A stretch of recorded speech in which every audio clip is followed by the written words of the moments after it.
Today on the Clean Power Hour, it's the holiday special. It's December 2021. We're wrapping up the year with a big round of solar energy news.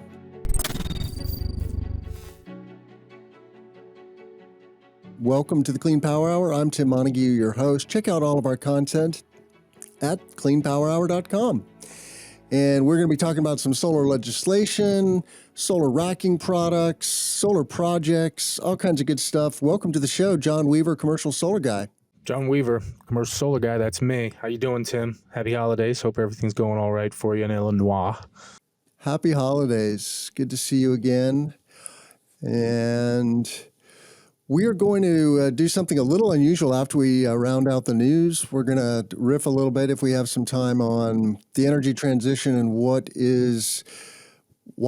that has such a strong gravitational pull for you and I, but only if we have time. So let's get into the news, John. You did a story in PV Magazine on 3 projections of the 2022 solar industry. That is, nobody has a crystal ball, but what did you find? I found that the International Energy Agency thinks solar is going to be roughly flat from 2021 through 2026, just over 25 gigs total capacity. I found that S&P thinks solar might double from 2021 through 2022. Remember, the IEA just said it's going to stay flat for half a decade. And then I found a third guy who thinks utility scale could be cut in half.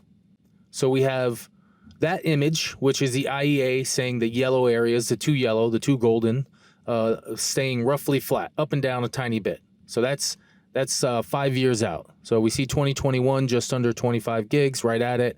2022 a little bit above. It creeps up a bit for 22 more years until we get to almost 30. Then it falls back again. So by 2026, we've increased from 25 gigs to, 26 gigs deployed. So that's flat. I'm just saying that for flat because it's my show. I can say that. Then we go to the S&P. Look at that chart. That looks very different, Timothy. That shows approaching 60 gigs. And I think I did my math right above it or right below it. And in that chart, let's see, what do I have? This is the chart I like. I like that's this the chart. Yeah. Going to 60 gigs in 2023. That's what the course we really need to be on. So in 2 years, the S&P, and I did it right below, the sentence below, combined, the S&P believes we'll see 156 gigawatts of new wind and solar in 22 and 23. That's 87% of the IEA's 5-year number. So 2 years to get to 87, and that means we got about 2 3/4 years to just do nothing per the IEA. So if we finish our work at the end of 2023 with S&P's numbers being correct, then we got a 2-year vacation, Tim. We're good. Right? Why not? Yeah. And then, of course, there's this third group. This is Rystad Energy, and they're just a general energy analyst. And they see globally, not U.S. specifically, but globally, that 50% of utility scale solar could be delayed or canceled in 2022 due to supply chain issues, specifically focusing on module cost and shipping. 50%. So that chart by the IEA where we see a nice flat curve, that one could go down. That S&P chart that goes double, well, I don't know. So we have an upward, we have a flat, and we have a downward, all for the same year. And I'm enthralled. I am entertained to no end. Well, this last chart, though, is about commodity prices, though, right? Yeah. So the first 2 charts, so the one on the left is polysilicon and a bunch of stuff, and you can see the poly up a few %. And then the other one, I believe, is shipping costs. Are we talking shipping over here? Module and shipping costs. Yep. So and they see module costs have definitely been going up this year. Yep. Luckily, the word on the street is they've plateaued. We'll see. But So that's a lot. That's a lot of variance. And that's, you say crystal ball. Well, we're doing the exact opposite of a crystal ball thing here. We're just like picking 3 numbers. We're picking all the numbers. With this article, we have covered all potential projections. If I were to say in 2023, I could say John Weaver covered it. He covered it. No matter what occurs next year, I can say I covered it in this one article. So it's all done. We know what's going to happen next year, Tim.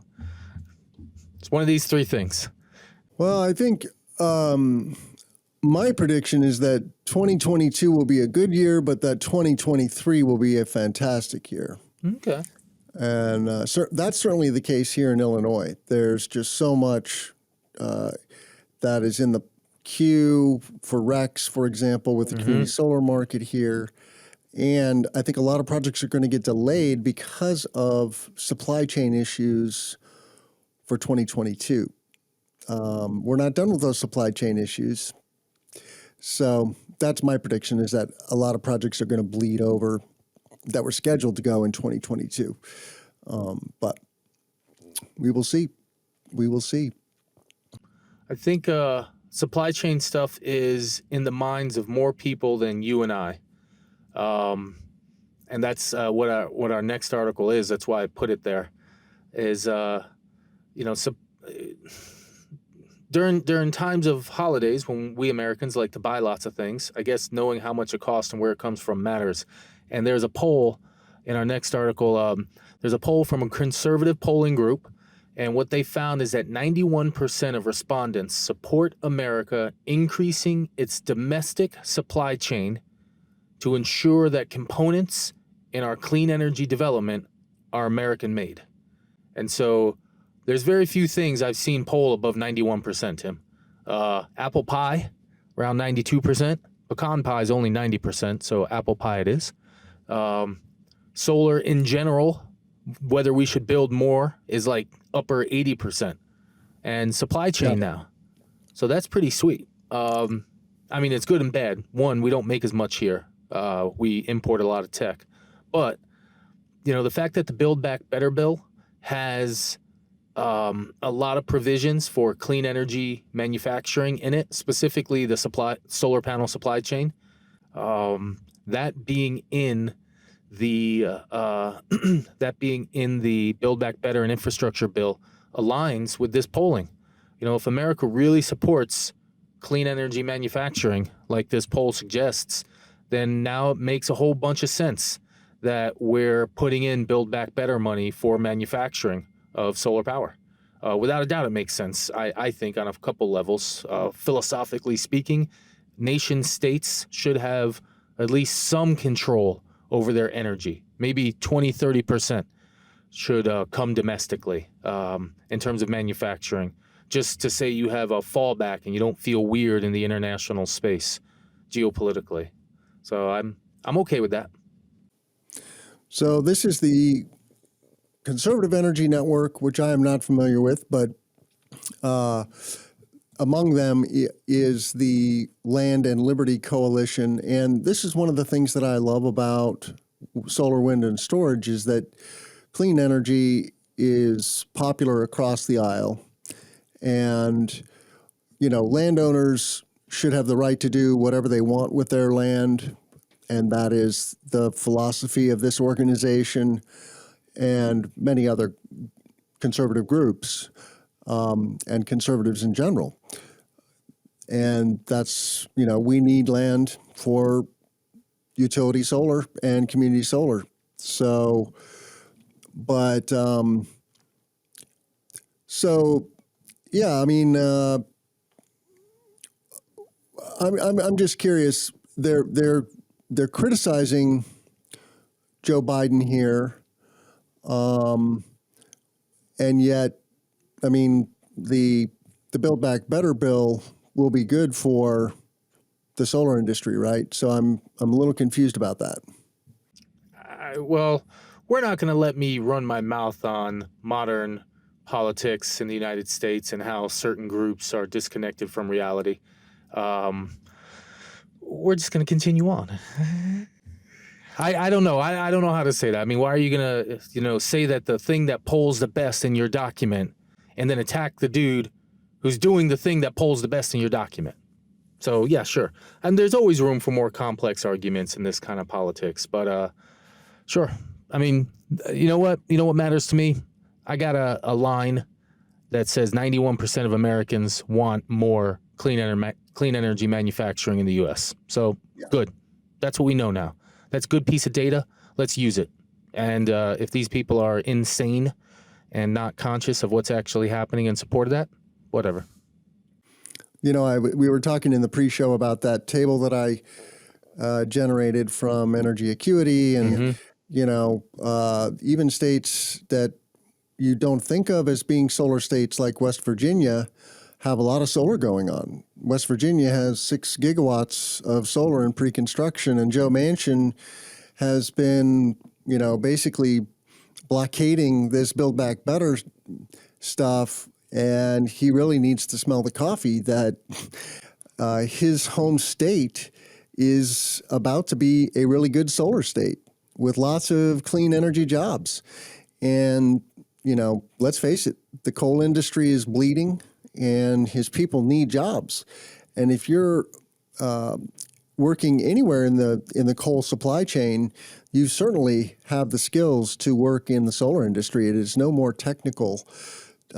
Most of the jobs in solar are no more technical. So I see a pretty major disconnect there.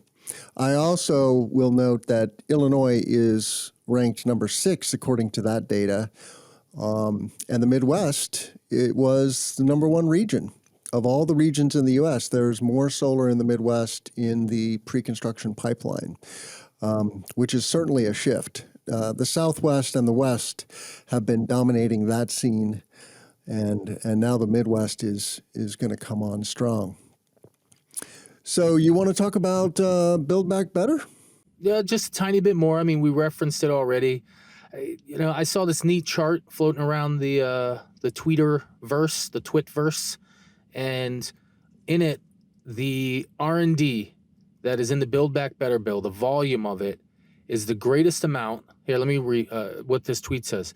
The largest level of clean energy research and development in U.S. history, even accounting for inflation back in the 1970s under President Carter. This is what's potentially coming. And some of it may already be done with the infrastructure bill. It might already be law, and Build Back Better will just add to it. But whatever it is, this is coming, it seems, is we're going to have a massive amount of R&D spent in clean energy. That's going to be nuclear. That's going to be solar. That's going to be wind. That's going to be electric cars. It's going to be whatever, you know, Department of Defense or Department of Energy, Department of Defense, maybe, who knows, will put into it. And that's pretty cool. I mean, base research is what drives the world, man. And if we can become a great place for base research, that means we're going to see new tech hit us soon, hit us quickly. And that's always sweet because we'll be in the midst of the tornado of innovation. And so I just thought to show off this chart because clean energy R&D, man, it matters. It matters a lot.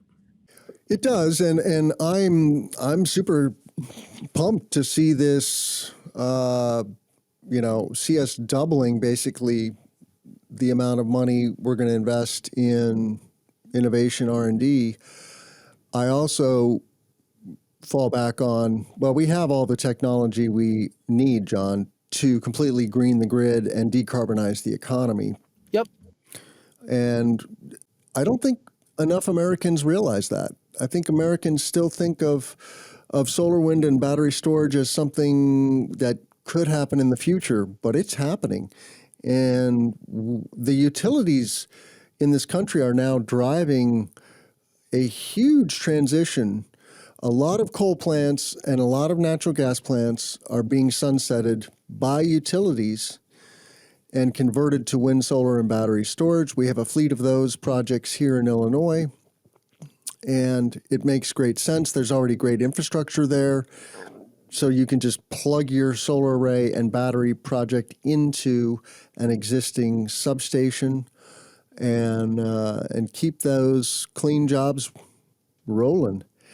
But Yeah, no new technology needed, but we do need technology, of course, as to bring down the cost, to improve the efficiency.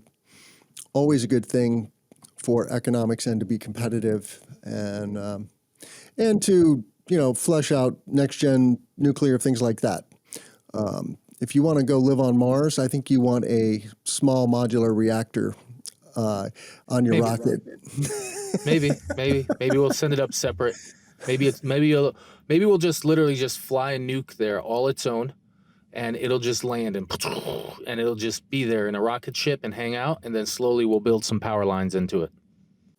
Yeah, I'm sure Elon has a plan to land nuclear power on Mars. He's pro solar, of course, and you don't hear him talking a lot about nuclear, but Mars is further from the sun, so that is a challenge with Mars, and you can pack so much in a small footprint with SMRs. That's the cool thing about SMRs. Once as they long as they don't exist, of blow course. up. Well, once they exist as well. I mean, there's that. But I guess they do exist. They exist on submarines. That's They right. exist- They exist on submarines, and they must be super expensive because we don't put them anywhere else except submarines. Well, there's regulatory reason that we do have them in, what's it called? Carriers and other military vessels. And there were some nuclear powered shipping container ships, but they don't seem to stick. They haven't seemed to catch on. The only place outside of the military that I know of, explicitly outside of military, is icebreakers up in the Arctic. A Russian icebreaker is the only frigate type boat outside of the military with a nuke in it, and that's pretty cool. So it's just got to figure out how to do it. It's got to be in really expensive markets. Obviously, Mars is an expensive electricity market. I'll say. All right, Man. that's cool. So you found a post from I'm guessing he's Dutch, I don't know, Kim Verducht. Yes, yeah. With the most unique spelling of Verducht, but I'll put this on screen in a second, with some cool looking solar cleaning robots. Yeah, so the solar cleaner, the robot itself, I've seen a few times before by Solar Cleano. I love the name, Solar Cleano. But what's neat is, first is that I get to say there's innovation within the cleaning sphere.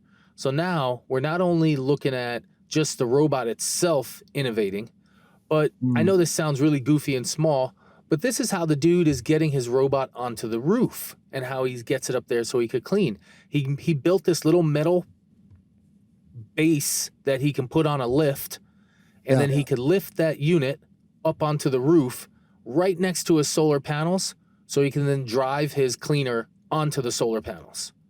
And so it's a goofy little innovation, but it's a something. It's going to let him, in a much quicker manner, clean a roof. And then just remotes it out there. Because that's a heavy little robot. Getting it up on the roof is inconvenient. I mean, it's tough to get on a roof in a tight place when you're not there with your straps and everything. So if you just want to clean it and remote control it, now he might not even have to climb up on the roof. He just has his lift, bink, drives it, moves it over. If he installed it and he knows this project well, his robot might be able to bridge the gap between the panels. I don't know that exactly. But I just like seeing some down-home innovation with, just a little piece of gear. And it's just, I was like, how cool is that? So I liked it. A little piece of metal, that's it. Solar Cleano. I could see Adam Sandler doing a song about that. Sounds like an Adam Sandler. Cleano. Mm-hmm. I like it. Yeah, I know the U.S. distributor of their line for utility scale, so they're a neat company. One day I'll use it. One day. Do you know if there's operating cleaning robots in the U.S. yet? I'm pretty certain of it. I don't know who, but I'm pretty certain of it. Yep. Yeah, we're going to see robots for cleaning. We'll see robots for landscape maintenance, and eventually for installation. Although those robots that I saw a few years ago disappeared seemingly. So a new one popped out recently. If you want me to find a link real fast, one got in the news headlines yesterday. They put out a press release. Oh, really? Yeah, let me see if I can find it while we're chatting here. Yeah, the one of the things that I like about installation robots is then you could see installing solar 24/7, and that gives us a lot more bandwidth in terms of really attacking the energy transition. So there's going to be more than enough jobs still to go around. We actually have a very tight labor market right now in the U.S. It's hard to find enough workers to staff your solar projects. And so we're going to need robots. So click that link I just put into our document, takes us to a tweet on my account. And then in that tweet, there's a solar robot video. And you got to get in like 5-10 seconds into it to see the solar panel clicking around there. But Okay. that's it just popped in the news yesterday. This is a company looking to install the panel itself on the already existing racking infrastructure. And you can see their got a machine. Zzz, zzz. Let's see. Let's try this. There we go. There you go. And then bam. Fortunately, And so apparently they're going to be screwing it in, attaching it to the... I'm going to go back a little bit. You're sure this is real? I don't know. They put the video out. That truck looks like it's from Star Wars. It does, you're right. And all this equipment seems to work too, which is, it looks real-ish. Ish. But they put out a press certainly release. that arm. That's the thing is this is not rocket science, right? No, those robots like that have been building cars for...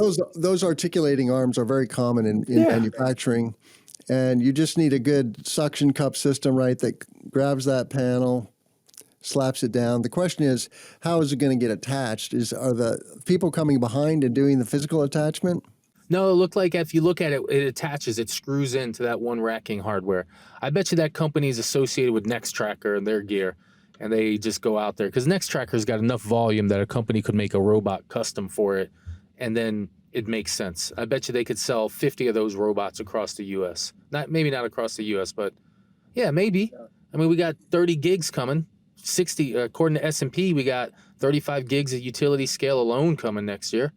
So who knows? Okay. Now, a real quick thing. S&P did say that if the Build Back Better bill is signed with the tax credit extensions, that the people who were squeezing as strong as they could to get product installed by the end of next year might allow some of it to fall into 2023 because they won't be pressed as much because they'll have the 30% tax credit for 10 years instead of having it due end of next year before it falls off. So we might see a little bit of softening of the S&P if the Build Back Better reconciliation is signed with the good solar numbers in it. So, some complexity. That's why projections are tough. Up, down, middle. The IEA specifically referenced the end of the tax credits in their stay flat projection. So maybe they'll update their numbers after reconciliation is or isn't signed. Either way, I'm going to write them an email and say, hey guys, fix it.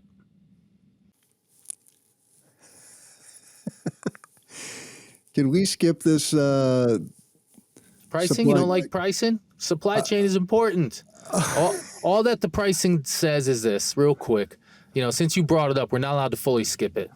Price of polysilicon officially fell a tiny bit for the first time, and wafers fell a bunch. Wafers had been falling in the spot market for a few weeks, so that might mean solar panel spot market pricing, solar panel pricing might have peaked, and we might see some downward pressure now coming out of China. So there's that. That's it. Good luck for us. Let's talk about some EVs. Retrofitting school buses with EV drivetrains.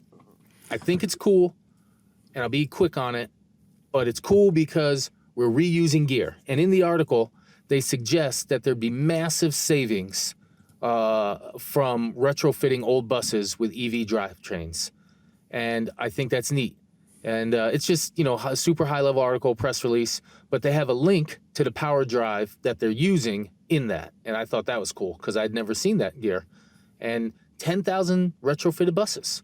That's not trivial, man. I like that. I like that a bunch. And if we can save a whole bunch of money and, use our old school buses and just make them juice, make them electric, that's pretty solid. Well, and if you're interested in diesel vehicles being retrofitted, check out my episode with Joe Alfred of Ally Power. This is a company that's doing the same thing, retrofitting diesel trucks, long-haul trucks, with a fuel cell powertrain that runs on hydrogen, makes electricity, drives an EV, turns a diesel truck into an electric truck. And so is that what this is? Is this a fuel cell, or is this just a battery EV? Battery. Yeah. C-Drive. Yep. They look pretty cool. Never heard of C-Drive. Gonna have to get them on the show. Yep. Yeah, check out their kits. They got pretty pictures. They show all the gear. I like it. It's just cool. It's cool to see that kind of stuff. So it looks like they're targeting multiple sectors. Oh, yes. I didn't delve deep into the email. I just looked at the school bus stuff because that's what this article was on. But yeah, it looked like they had bigger trucks, smaller trucks. They really believe that the existing frame of the vehicle and all the other stuff, which makes sense, chairs, electronics, all kinds of things, because all you're trying to do is turn the wheels. So if you rip out all the crap that's turning the wheels, then you're good. I wonder about like the air conditioning systems and how those interfaces work. But I guess that's the magic of these things. So, that's I think it's cool. The whole little mix of it. It's just sweet to look at. First off, it is kind of cool to look at too. 220 kilowatt hour battery pack. Yes, not tiny. Yeah, nice. Like it. Yep. Big fan. Yeah, and I'm just real big on school buses being electrified because, diesel around little kids just, ugh, it just feels. Yeah, diesel fumes are bad news. They really are not good for human health, and so we need to step on this gas, so to speak, and sunset diesel school buses for sure, and frankly, all diesel trucks, right? We got to get off of fossil fuels, so we have the technology. All right, let's do 2 more racking articles before we get to run our mouths to finish off the year. Earthos Solar, this is a product that we've talked about a little bit on the show previously, and someday we'll get them to come on the show. They're a little too busy rolling their product out right now to come on the show, but we'll get them. And thanks for the tweet, Albie Fong. Technically, this is a LinkedIn post, but, Is this a... oh, sorry. Yeah. Thanks for the LinkedIn post, Albie Fong. And I've actually spoken with him. He's our sales guy. He's actually turned down a project that we started poking around about because we were too far north and their equipment isn't yet optimized for snow. If it's light snow, then maybe.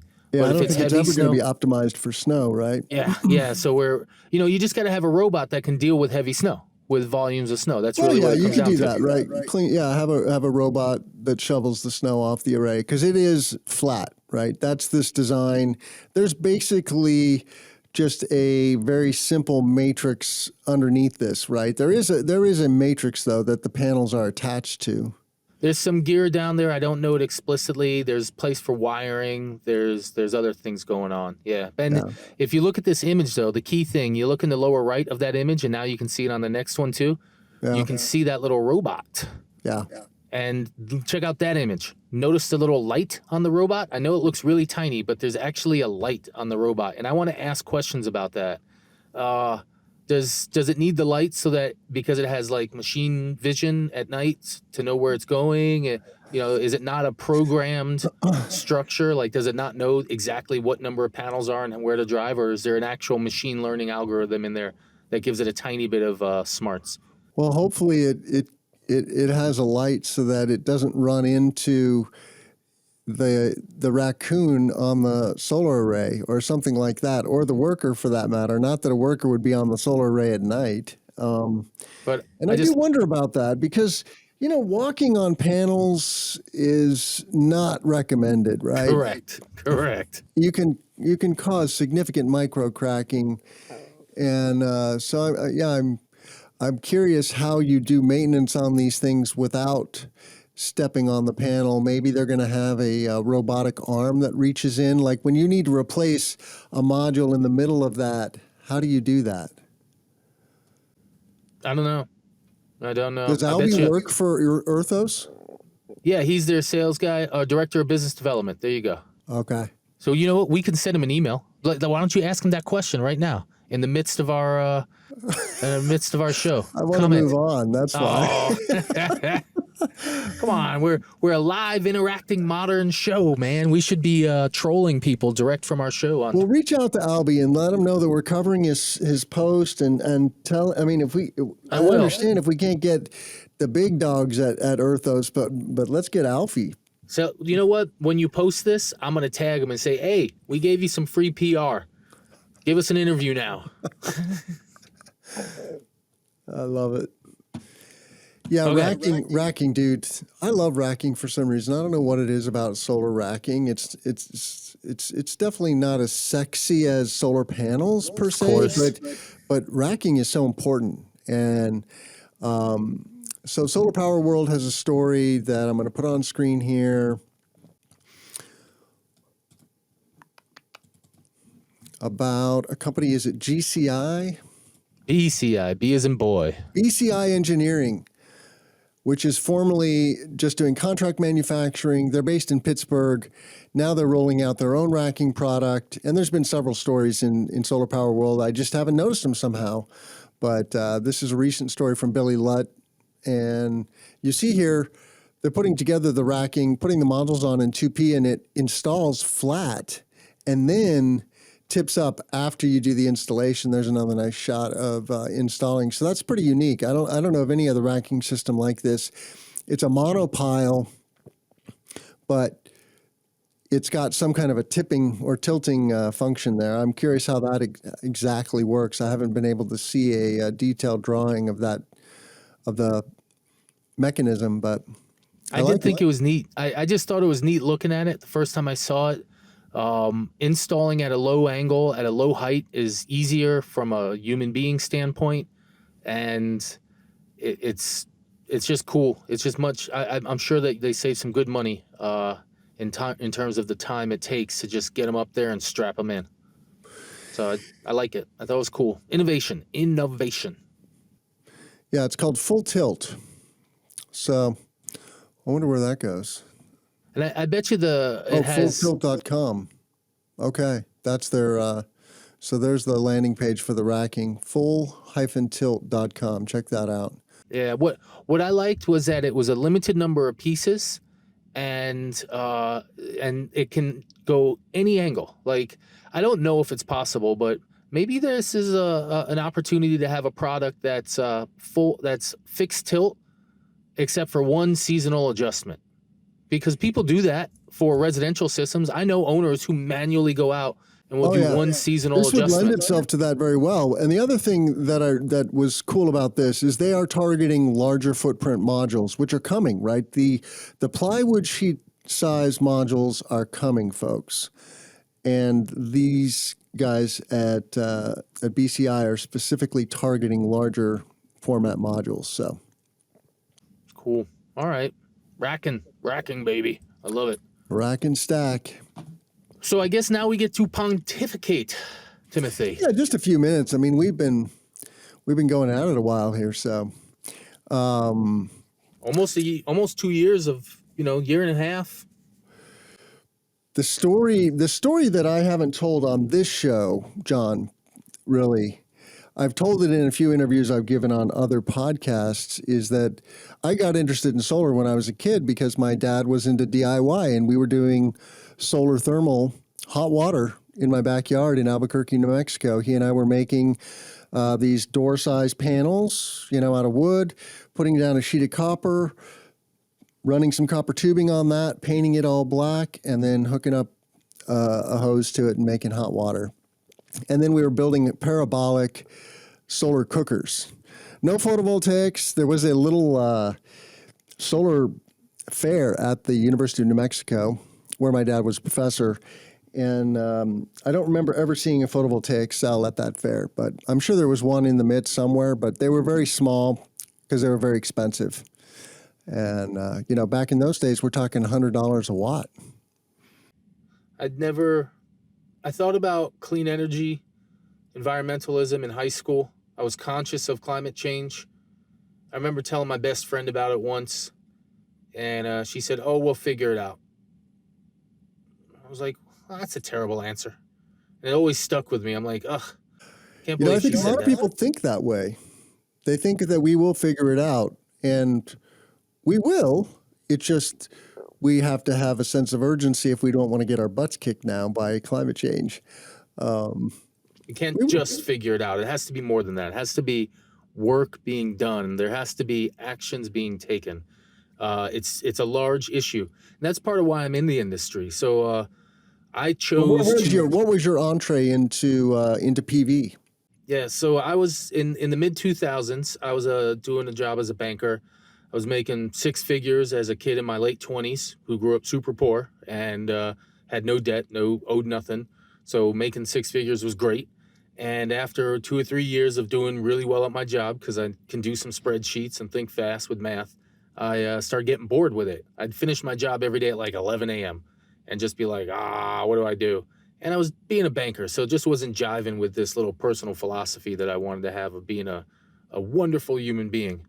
And I started thinking about it. It took me like a year of thinking about it, what to do next. And I started saying things like, there's 6 or 7 or 8 variables. I never remember all of them for the same retelling.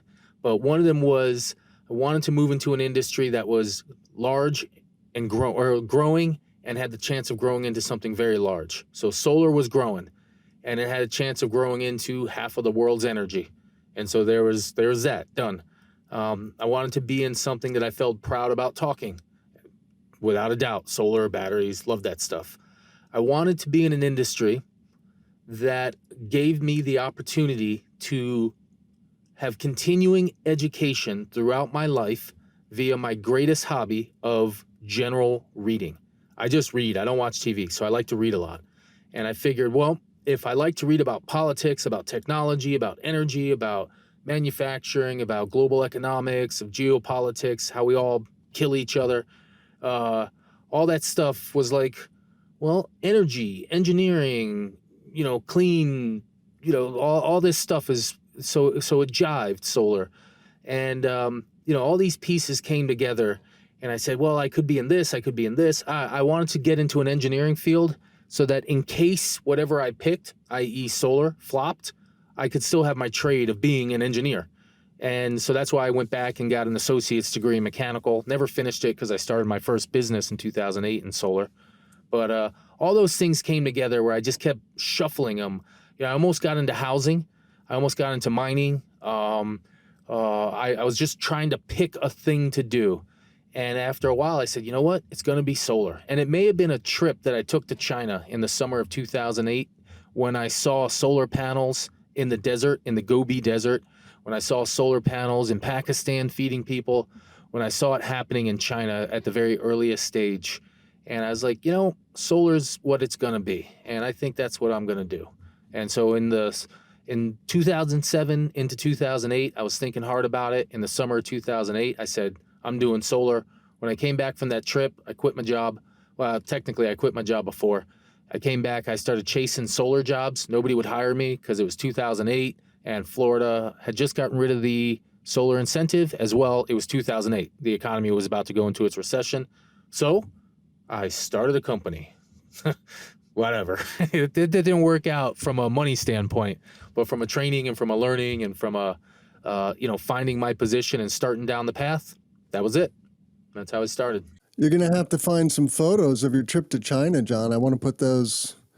I got a huge number of pictures. Oh my gosh, I could find so many photos. I want to put some photos on this post. That's a great story. I I didn't get into PV until 2016. I've been into sustainability my whole career. I was an ecologist, uh, undergrad and grad degrees in ecology, but it took somebody calling me directly and going, "Yo, we've reached grid parity," and so I'm grateful for that call. And that was in 2016, and I dove in. We had FEJA underway here in Illinois, the Future Energy Jobs Act, and there's no looking back. It's a rocket ship.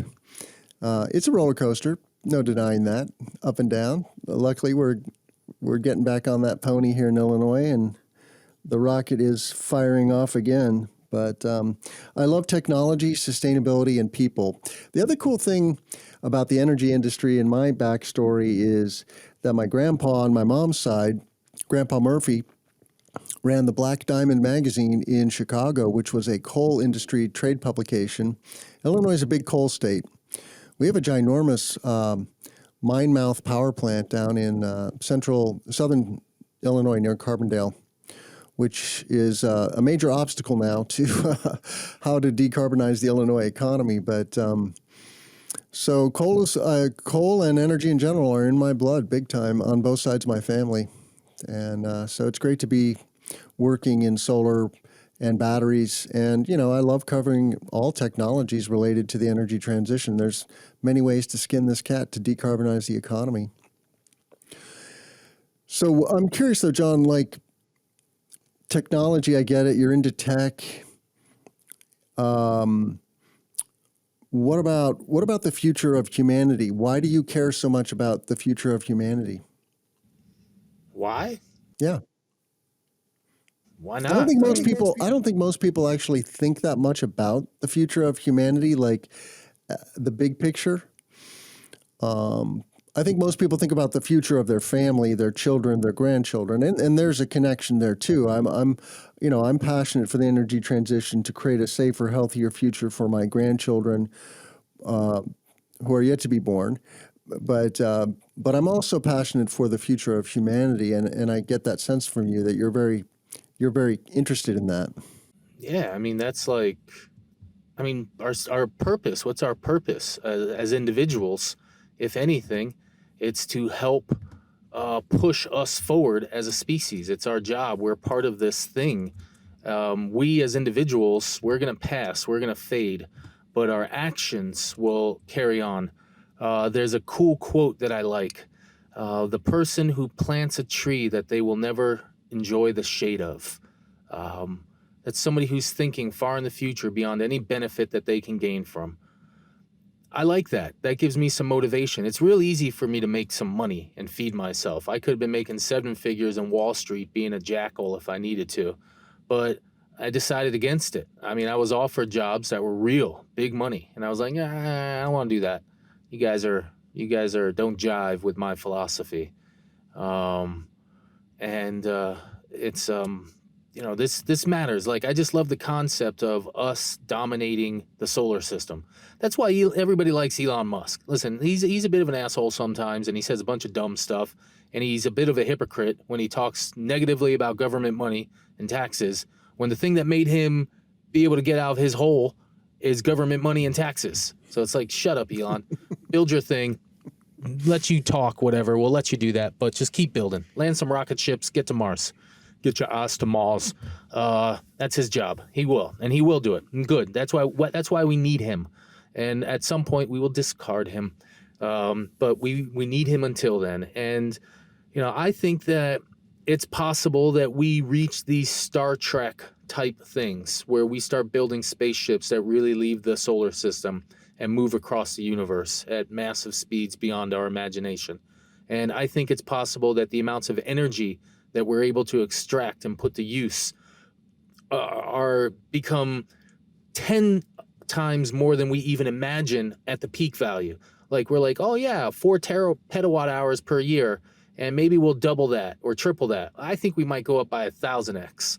Every one of us might have a metal laser machine in our garage with 7 robots creating our iPhones after we get delivered the super secret chip that gets flown to us by a drone. And then we'll get into our underground tube system that circles the Earth, much like water and electric and internet. And it'll be the Boring Company times 10,000, because we'll just build a whole new crust that's more stable than the one that we currently live on. And, we'll surround the sun around the asteroid belt level, or maybe the opposite direction, above and below, with satellite dishes that just beam energy around the solar system so that we zip around to the different planets. And maybe we'll build a a partial Dyson sphere? Yeah, I was about to partial Dyson sphere, where we live in the north and south, but we leave the central areas open so we don't affect the planets, because that's what the future activists yell about, because developers keep stealing light from Mars. And those damn solar developers of 2400. I mean, that is a problem with the Dyson sphere. Like, how do you have life on any of the planets and a Dyson sphere? I don't know. I just solved it. Yeah. But the issue with the life on the planet, who cares? We've just built a Dyson sphere. The planet's trivial in terms of its surface area. Or you put the planet inside of the Dyson sphere. I don't know. Yeah, Earth could be inside the Dyson sphere. That would work. Yeah, so we leave the middle area open, and we have a top and a bottom. We have some structures in between, or some gravity wells. We're Martians smart. aren't going to be real happy about that. Yeah, we'll be shooting lasers at them as they approach. I could see the day when the Earthlings and the Martians are in conflict. Absolutely. Hopefully, if that happens, that means it's actually out there. That's what I want. I want to know that it's out there. Right. If we're lucky. Yes. Otherwise, that means we're just going to die here. I don't want to be alive for that war, though. I do. You know what? Here's what I want. So, if anybody on this show can figure this out, I'll put some money down. I'm going to get old and decrepit real fast, but my body will still have a useful brain. And it may not be useful for like interacting with other humans, but maybe it's useful at keeping a small satellite type spaceship alive. And we're going to build one that we spin around the sun like 50 times and then launch it into space at like, a percentage of the speed of light.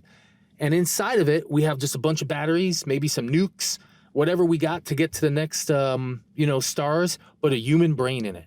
And that little human brain is there to help the thing have another level of computing support. And we just have just enough food to keep it alive. And yeah, maybe it'll have a mental breakdown after a while because it's been alone and without human touch. So we'll probably have to figure that out. Give it some VR so it can hang out with other human brains floating through space. But, I want to be like, we could then, make this little robot have a bunch of potential reproduction ability, and we could land it on other planets and, build the first school and, somehow teach like 3 kids on a new planet how to start a new species and civilization. We'll have to figure that one out. I can see some planning, but man, this universe is cool. It's big. And if we can figure out how not to kill ourselves in the next, 300 years and keep progressing at the pace we're going with the things we're doing, we're going to be awesome. I mean, we could be. We already are. We've taken over a planet, dude. We have moved into the space region with thousands of machines that communicate. Yep. We even have a solar system internet that goes all the way out to Jupiter, dude. Like, you can look at, whatever on your phone on Mars. Like today, there's a internet on Mars. You can look at CNN.com on Mars if you want. We could watch our podcasts on Mars. So I don't know what you were talking about, the spinny thing, but it reminded me of this centrifugal rocket. Yeah. Have you seen this thing? I was thinking about that, but I was also thinking about getting extra speed in space using gravity wells and spinning ourselves around the sun. We use that launch effect. We did it with the Voyager stuff. But heck yeah, this thing is cool. Yeah, there's the projectile breaching the chamber. I saw a little YouTube video about this. They it's an arm, right, with a rocket on the end, and it spins super fast, and then they let the rocket go, right? And the timing of that release is so sensitive, right? Because it has to go straight through that tube. And it's spinning in a vacuum or near vacuum, right, to reduce the the friction. But yeah, cool rocket. I think he may have said it in this article, but I can't remember. He said, some ideas are just so crazy that you really should just start doing it on your own before you ask for money. And I was like, yeah, that's good. Just go at it, see what happens, because it might be tough to get $100 million when you say you're just going to fling something into space. But hey, good job, buddy. I mean, good, beautiful vision. The fact that the first version worked is just absolutely cool. There's so much innovation, and every time we give people new tools, they attempt to innovate above it. And one day we're going to make so much electricity that some entrepreneur is going to be like, man, look at all that extra juice. What can I do? And they're going to make a thing that's weird. And then we're all going to go, oh, that's such common sense. And then we're just going to build a whole bunch of new solar to feed it. And it's just going to happen over and over as we breach these technical barriers and we just plow through them like we have. I mean, there's billions of us. There's us and the meat that we raise to feed us are the largest volumes of animal on this planet. And so that's pretty cool. Why does Elon think we need to have more children? He's all over the news saying we need to have more children. I'm like, dude, the Earth has 7 billion people. How many people do you want? 50 billion. That's how many I want. I guess he's planning on sending a few billion to Mars. So nah, right now we're so inefficient. We're so, our capital is inefficient. Our energy usage is inefficient. Our food is inefficient. Our manufacturing, everything is inefficient. We're so spread out. We're going to build up another 1,000 feet. We're going to make our structures bigger. We're going to live on the ocean. We're going to live in space. And the number one reason we need 50 billion human beings is we need 50 billion people thinking about our most challenging issues. And slowly we're going to keep, we have less gross poverty, like extreme poverty, than ever before by a massive amount. And extreme poverty might be at the very edge of disappearing. And we just have what's called standard poverty, which is still terrible, but we are progressing without a doubt. We have some major challenges. We kill each other way less than we ever have before, even though every argument we have is on the news and we get to see it. Back in the day, we just randomly killed each other. It's like, let's go attack that country. Yeah, and life used to be a lot more dangerous. Yeah. I mean, everything. So we're evolving. We're different. We're different than we were. And we're going to be different in the future. And if we can harness massive amounts of energy that's clean and doesn't kill us, we're going to do things, man. Our imaginations are going to become a limit. The only thing that'll stop us from that is if we bomb ourselves back to the Stone Age, right? Like with a nuclear war or something. Well, I need to wrap up the show here, and I want to remind our listeners they can find all this content at cleanpowerhour.com. Please subscribe to the channel on your favorite audio player, whether that's Google, Apple, Spotify, and check out our YouTube channel. You can see the videos. You can see the screenshots of the articles that we're covering on the YouTube channel. There's a link there on cleanpowerhour.com to the YouTube channel. That's the best way to find it. And how can our listeners find you, Mr. Commercial Solar Guy? .com, commercialsolarguy.com. That's the best way. I haven't written any articles in a while. I need to, but we have a contact page there. If you want to see a lot of the news that I'm looking at, check out my Twitter account, Solar in Mass, MASS, and also my LinkedIn, John Fitzgerald Weaver. All those places. Just Google Commercial Solar Guy, and you'll see me everywhere, all over different stuff. What are you going to be after you're the Commercial Solar Guy? The commercial 3D printer guy. All right. Well, thank you, John. It's a pleasure, and happy holidays to all of our listeners. Send Merry us Christmas, a note. Happy Hanukkah, Kwanzaa, pick one. All right. Have a great day, John. Have it.